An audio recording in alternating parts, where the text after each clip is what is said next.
Πάμε τώρα σε έναν άνθρωπο ο οποίος χαίρεται το φυσικό περιβάλλον για δεύτερη φορά, παρακαλώ. Δηλαδή πραγματικά είναι άκρος προκλητική η αγαπημένη μου συνάδελφος, η Ελένη Ιατρού. Τι έγινε, Ελένη?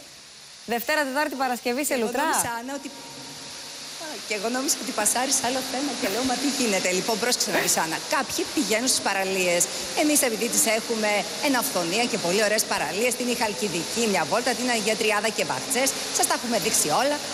Ναι, λοιπόν, προκλητικά σου το λέω. Προσπαθώ να σε δελεάσω να έρθεις είτε στα Λουτρά Πόζαρ, είτε εδώ, μια ανάσα από τη Θεσσαλονίκη. Είμαστε σε ένα παμπάλαιο από αρχαιοτάτων χρόνων Λουτρό του 900 μετά Χριστόν, και μπορείτε να δείτε πλέον στα λουτρά του Λαγκαδά, τα ιαματικά λουτρά. Η φίλη μου, ορίζεται τώρα, βοηθάει και την πλάτη της, γιατί είχε και ένα μυϊκό πόνο πίσω. Με τη βοήθεια του Απόστολου Τσινάρη θα σας δείξουμε πόσο πολύ βοηθάνε.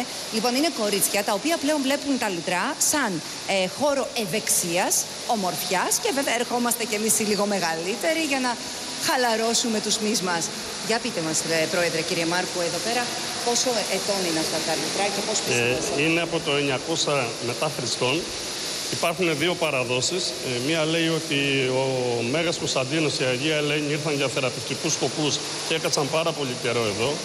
Και ο γιατρός, ο Ιουστινιανός του Βυζαντίου, είναι ο πρώτος που έκανε τον πρώτο λουτήρα. Έχουμε δύο δεξαμενές που ανέφερα το 900 του 1400, οι οποίες προστατεύονται από την Υπηρεσία Αρχαιοτήτων, και άλλες δύο σύγχρονες, οι οποίες χωράνε γύρω στα 80 άτομα οι 4 δεξαμενές. Το θέμα είναι να μας πει ο φυσιοθεραπευτής μας τώρα εδώ, που είναι και νέο παιδί, ο Γιώργος ο Τσουκαλάς. Γιώργο, βλέπουμε πάρα πολλές νέες γυναίκες, ο λένε και περισσότερες, να έρχονται στα λουτρά του Λαγκαδά, που είναι μια ανάσα από τη Θεσσαλονίκη. Πώς βοηθάνε και για την ευεξία και για τον καλοπισμό? Ο χώρος παρέχει και ευεξία και χαλάρωση. Γενικά έχει πάρα πολλά μέρη που μπορείς να επισκεφτείς μέσα στις εγκαταστάσεις των λουτρών. Έχει δεξαμενές, έχει χώρους γήπεδα τένις, γήπεδα μπάσκετ, γήπεδα ποδοσφαίρου. Έχει πίσω ένα αναψυκτήριο με παιδικές χαρές για τον κόσμο, για να μπορέσει να φέρει τα παιδάκια του να έρθει να κάνει κάποια αναψυχή.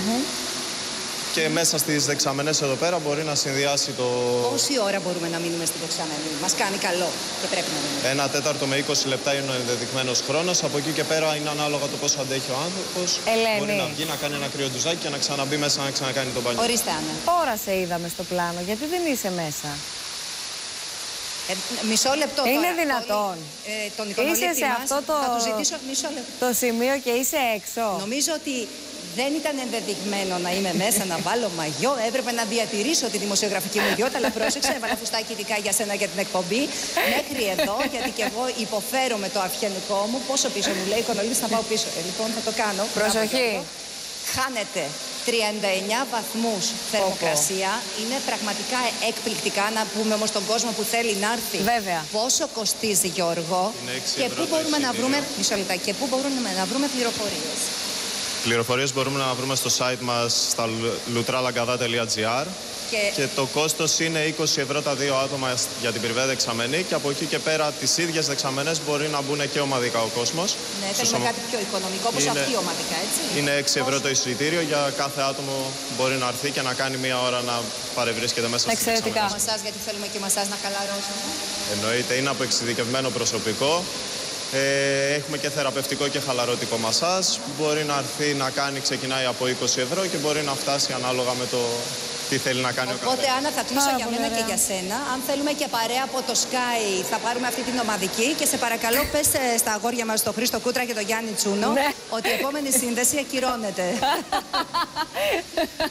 Σας ευχαριστούμε πάρα πολύ. Ευχαριστούμε πάρα πολύ, Ελένη Ιατρού. Εξαιρετική πρόταση. Όλα αυτά λοιπόν συμβαίνουν στο